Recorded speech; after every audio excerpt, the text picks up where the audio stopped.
in the Class 4A football state championship game.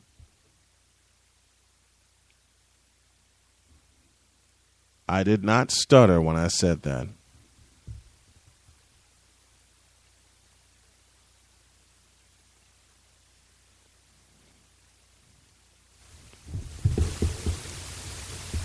How incredible is that?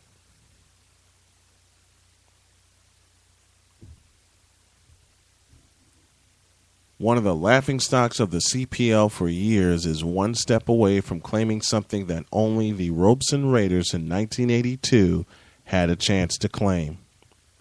They did it with a win over Coal City, 26-6, and that was at Gately Stadium.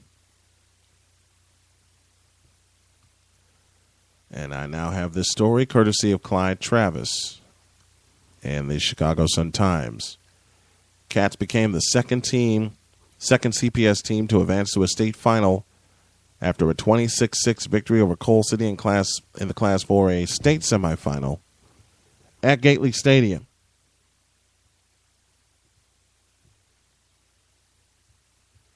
Phillips will play Rochester at 7 on Friday in Memorial Stadium in Champaign. The Wildcats are 12-1.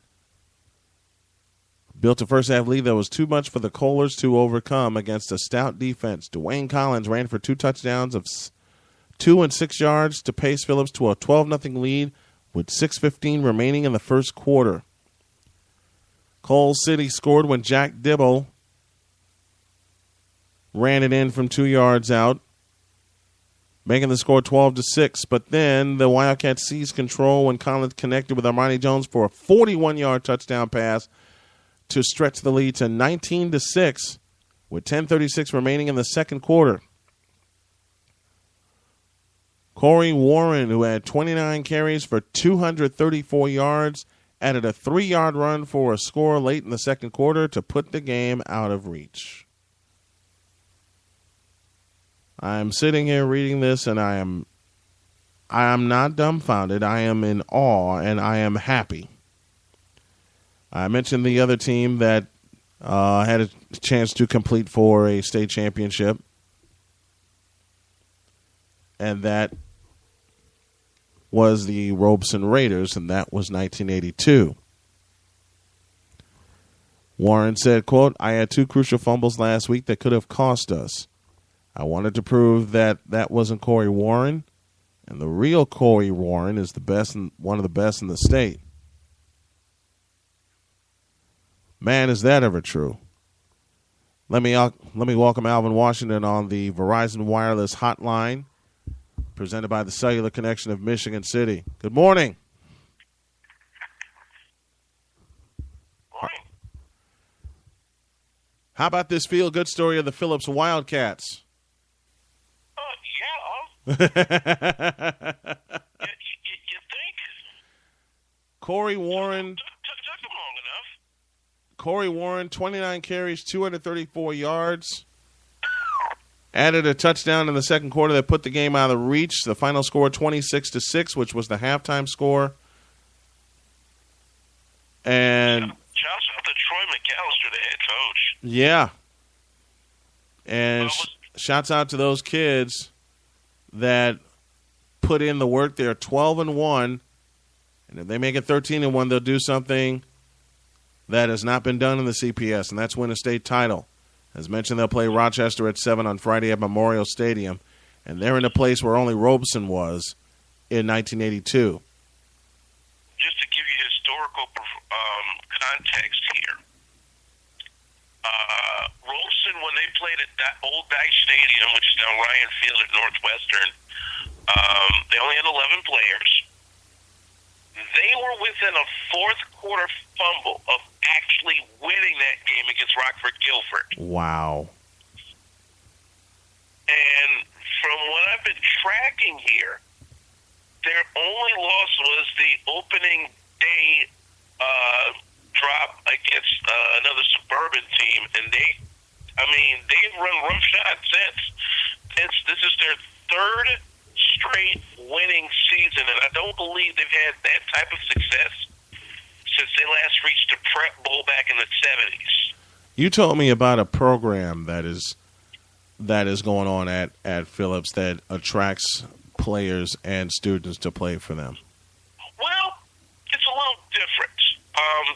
There's actually an outside program called the Academy of Urban Scholastic Leadership, and what this program does is it helps do something known as a turnaround, because as a lot of people know, Phillips is one of those high schools that for the last generation and a half has performed well below state academic standards in Illinois. Right. So what they basically did is they came in and they just gutted out the whole school personnel-wise. And so now there's a fresher attitude in the school, and it definitely does show in the work that has happened up there. Of course, as I mentioned, Troy McAllister's been the head coach up there, I want to say, about the last 5 years. Mm-hmm. Just kind of, okay. I hate these pop-ups sometimes. Jeez. Alvin Washington joining me on the Verizon Wireless Hotline, Verizon, our official carrier. And this hotline also presented by the Cellular Connection of Michigan City. Distributors of Verizon Wireless products, find out how the Cellular Connection can help you get to the best 4G LTE courtesy of Verizon. All right. Their only loss this year was in week 2, and that was to Mundelein Carmel. Wow. That was 20-13. It was in the city. That is probably the closest that Phillips has played an opponent of that caliber. Mm-hmm. And I want to say the last 25 years. Yeah. Listen to these scores. And this is, again, keep in mind, this is a school that sits in a neighborhood in Bronzeville that has consistently had residents below the poverty line. Mm-hmm. Proud to say my wife is a graduate of said Phillips Academy that is as it's known now. But just listen to these scores. Week 1, at Stillman Valley, 51 zip. Ouch. Against Naperville North, week 3, at Lane Stadium, 40-7.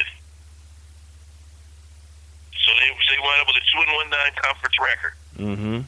Let's get into the Illini land of Lincoln Conference. 69-0 against Julian. Ouch. 21-6 against Brooks Prep. 35-0 against King. It's, believe it or not, Lonnie Smith is still coaching. Wow. They're gonna rip that man away from that Scott Pickett sideline when it's all over with. A 48-0 homecoming win against Al Raby. Mm-hmm. They wrap up the regular season 58-0 against Bronzeville. City playoffs 49-0 against Lane Tech. Huh? Repeat that score again. 49-0 against Lane Tech. Wait. Phillips. I could have swore you just said that Phillips stomped Lane Tech 49-0.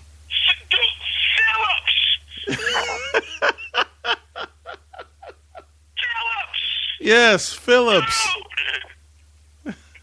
Wait. Hold up. Phillips. Stomp Lane Tech. 49. Okay, continuing on. Yes, please. State playoffs. They opened against Plano at Gately Stadium. 24-6 the final there. Went to Johnsburg. Where the hell is Johnsburg? They went to Johnsburg. Beat them 41-0. What?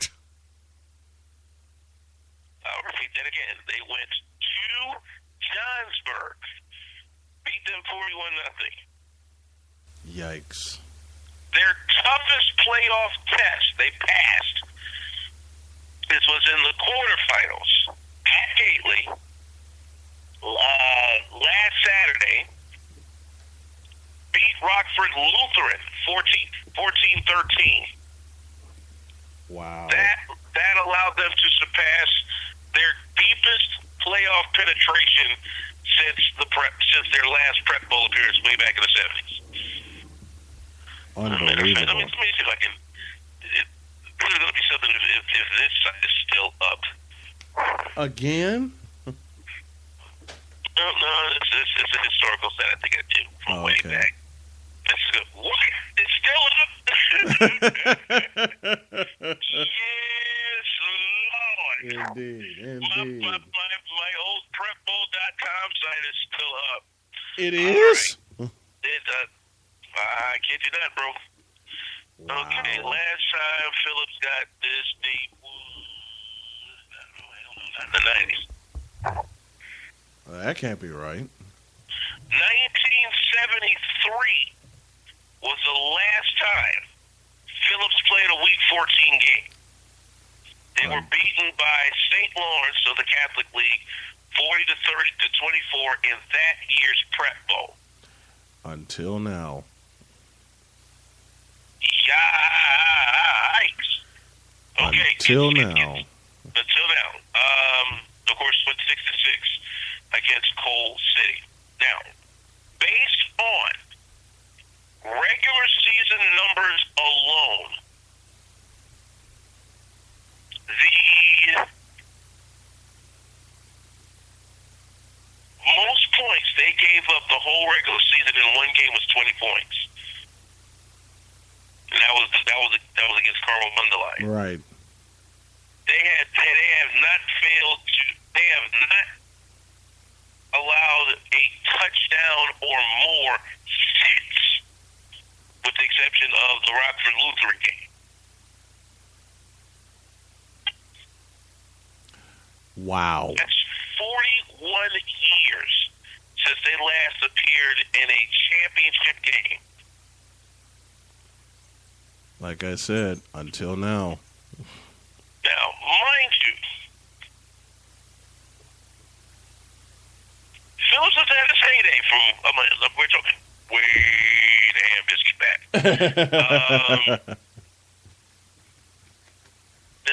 Even then, the gap between championship game appearances, this gap between championship game appearances is the widest. Really? Because until their 1973 appearance in the Prep Bowl, the only other time they had appeared in the Big Dance was 1943. Yow. In which they lost a heartbreaker to St. George, 19-12. Of course, St. George no longer with us. But yeah, those are the only two times that Phillips has managed to reach the Week 14 game. And here they are. Wouldn't it be something? You're taking the question out of my mouth. With all the changes that have gone on in that school, because on the outside it's still the same Phillips Academy. Mind you, this is a school that has produced some giants. Mm-hmm. Dinah Washington, for those of you who like jazz. Ted Double Duty Radcliffe. Yep. The late great poet laureate Gwendolyn Brooks. Mm-hmm.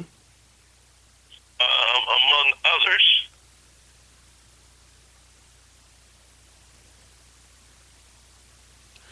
And I hope I've got this right here. No, that's not that one.